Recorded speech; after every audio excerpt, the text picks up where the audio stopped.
তো ও কিছুতেই আমাকে ভিডিও 3 মাস আমি প্রচুর ঘুমিয়েছি, স্মেল আমার তাই মনে হতো পোড়া পোড়া গন্ধ আউট হয়ে যেত, মানে আমি কিছু চোখে দেখতে পেতাম না। প্রেগনেন্সি টাইমে এক ধরনের সিস্ট আছে।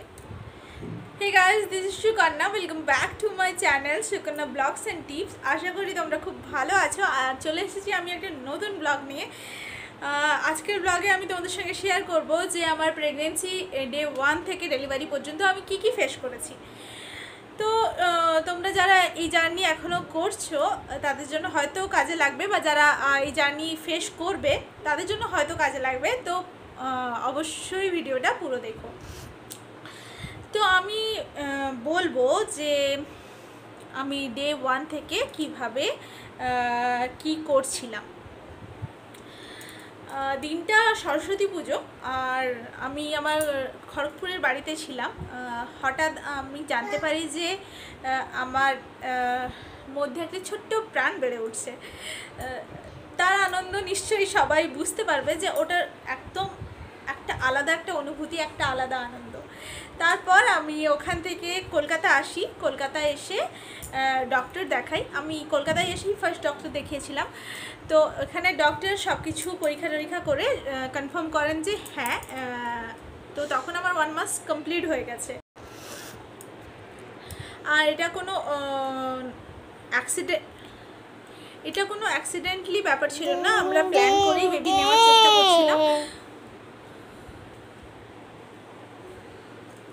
এভাবে চলছিল সব কিছু। পরপর একটার পর একটা দিয়ে আমি মোটামুটি সব কিছুই প্রেগনেন্সি টাইমে করেছি। আমি হাউসওয়াইফ, আমি বাড়িতে সব কাজ একাই করতাম। ইভেন কি আমি বেড়াতেও গেছি, আর মানে কাছে দূরে বেড়াতেও গেছি, আমার বাবার বাড়িও গেছি, শ্বশুরবাড়ি গেছি, কলকাতায় আপ ডাউন করেছি। মোটামুটি আমার তেমন কোনো প্রবলেম হয়নি। আর আমার ডক্টর আমাকে বলেছিল যে তুমি সব রকমই করতে পারো, একটু সাবধানের সঙ্গে আপ ডাউন করতে পারো।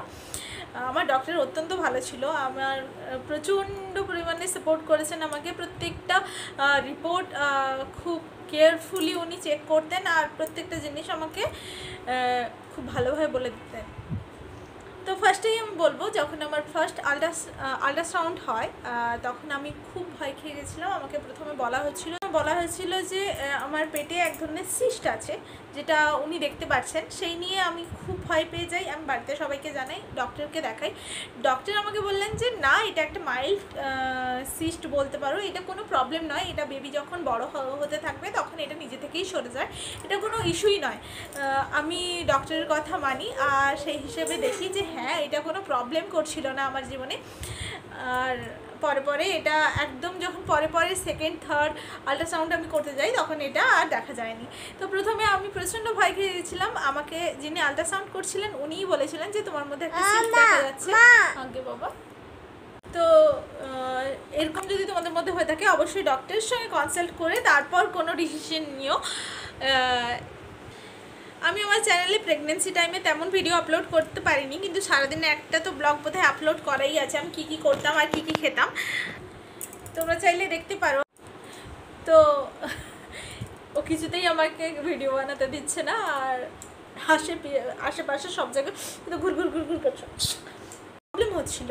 আমার ভমিটিংয়ের কোনো প্রবলেম হয়নি, আমার তেমন বড় কোনো ইস্যু হয়নি, কিন্তু হ্যাঁ, প্রথম 3 মাস আমি প্রচুর ঘুমিয়েছি। আমার শুধু ঘুম পেত, আমি যখনই যেখানে শুতাম সেখানেই ঘুমিয়ে যেতাম। এটা আমার প্রায় 3 মাস পর্যন্ত চলেছে। এটাই আমার সবথেকে বড় ইস্যু ছিল। আমি নিজেকে একটু উইক ফিল করতাম আর জাস্ট ঘুমিয়ে যেতাম, শুধু ঘুমোতে থাকতাম। এটা কেটে যায় প্রায় 3 মাস পরে। 3 মাস পরে আসে আমার এক ধরনের প্রবলেম, সেটা হচ্ছে যে কোনো স্মেল আমার অস্বস্তি হতো। আমি খাওয়া দাওয়া তেমন খেতে পারতাম না, মাছ মাংস ডিম তো একদমই খেতে পারতাম না, মানে আমার প্রচণ্ড অস্বস্তি হতো। আমি খুব বিরক্ত হতাম, এই গন্ধগুলো পেলেই যেন আমার খুব কষ্ট হতো। আর 3 মাস পরে মানে লাস্ট ট্রাইমেস্টারে আমার এক ধরনের প্রবলেম আসে, ওটা হচ্ছে আমার অ্যাসিডিটি আর গলা জ্বালা নয়, গলা দিয়ে আমি যাই খেতাম তাই মনে হতো পোড়া পোড়া গন্ধ আসছে। এটা খুবভাবে আমি ফিল করেছি, আমার প্রচণ্ড কষ্ট হতো, এটা নিয়ে আমি খেতে পারতাম না। তো এই ছিল আমার প্রবলেম। আমি খুব বড় কোনো প্রবলেম ফেস করতে হয়নি আমাকে। আর একটা বড় প্রবলেম ছিল, যখন আমি সেমিস্টারে যাই তখন আমি যখন বাইরে বেরোতাম, আমার যখন প্রচণ্ড খিদে পেয়ে যেত, মানে আমি তো সব কিছু রুটিন ওয়াইজ করতাম, রুটিন থেকে যখন একটু সরে যেতাম, মানে খাওয়া দাওয়া নিয়ে যদি একটু দেরি হয়ে যেত, আমার পুরো মাথা ব্ল্যাকআউট হয়ে যেত, মানে আমি কিছু চোখে দেখতে পেতাম না, আমি মাথা ঘুরোচ্ছে। আমার এগুলো কোনো দিনই হয়নি, আমি কোনো দিনই জানতাম না এগুলো কী জিনিস, কিন্তু ওই সময় আমি ফিল করেছি। তো আমার হাজব্যান্ড আমাকে কোথাও নিয়ে গেলে, আমরা তো সবসময় 4 হুইলারেই যাতায়াত করতাম, তাই জন্য এই ব্যাপারগুলো আরও বেশি ফিল হয়নি। আমরা একটা টাইম বাইরে গেছিলাম, আমাদের সেই সময় ফ্ল্যাট দেখা চলছিল, আমরা বাড়ি কিনবো বলে। তো আমি এক জায়গায় গেছিলাম, তখন আমি রাস্তায় ক্যাবের জন্য ওয়েট করছি, হঠাৎ এরকম আমার সঙ্গে হয়ে যায়, আমি জাস্ট দাঁড়াতে পারছি না। আমার হাজব্যান্ডকে বলছে যে আমাকে ধরো, আর আমি দাঁড়াতে পারছি না। তো আমাকে সঙ্গে সঙ্গে এক জায়গায় বসিয়ে দেয় আর জল বিস্কুট এনে খাওয়ায়, তারপর আমি ফিল করি যে হ্যাঁ এবার আমাকে একটু বেটার লাগছে। তো এইভাবে আমি আমার প্রেগনেন্সি জার্নি শেষ করি। আমি ডেলিভারিটা আগেই তোমাদেরকে আপলোড দিয়েছি, আশা করি তোমরা দেখেছো। আর যদি তোমাদের কাছে কিছু জানার থাকে, মানে তোমরা যদি কিছু আমার কাছ থেকে জানতে চাও, যে কোনো প্রবলেম বা কিছু, অবশ্যই কমেন্ট করতে পারো। আমি তোমাদেরকে যেটুকু জানি অবশ্যই শেয়ার করব। যদি তোমাদের কোনো কাজে লাগে আর উপকারে আসে, অবশ্যই তোমরা জানতে চাইলে আমি অবশ্যই তোমাদের সঙ্গে শেয়ার করব, কমেন্ট করো। প্রেগনেন্সি টাইমে আমি একটা অ্যাপ ইউজ করতাম, মাইলো বলে, যেটা আমাকে আমার প্রেগনেন্সি এনজয় করতে খুব কাজে দিয়েছে। আমার প্রেগনেন্সিতে ওই মাইলো আমার প্রত্যেকদিন সকালে একটা করে মেসেজ দিত, আমার এই ট্রাইমেস্টার চলছে, এই মান্থ চলছে, বেবির ওয়েট কত হতে পারে, বেবিকে দেখতে কেমন হতে পারে, বেবিদের সাইজ কেমন হতে পারে। এটা আমি খুব এনজয় করেছি। তোমরা যদি নিউ মম হতে চাও, মানে নিউ মম হচ্ছ, তাহলে এই মাইলো অ্যাপটা ইউজ করতে পারো। মাইলো অ্যাপটা ভীষণ কাজের, আর আমি একদম ডেলিভারি পর্যন্ত এটা ইউজ করেছি। ওখানে তোমার প্রেগনেন্সি মমদের জন্য কিছু ঠাকুরের গান, রিল্যাক্স করার জন্য মিউজিক, কি খাবার দাবার খেতে পারো তুমি, কি কমফোর্ট ড্রেস পরতে পারো বেবির জন্য, কি জিনিস কিনতে পারো, এগুলো নিয়ে প্রচণ্ড তথ্য দেওয়া থাকে, আর তোমরা খুব এনজয় করতে পারো ওই অ্যাপটা নিয়ে।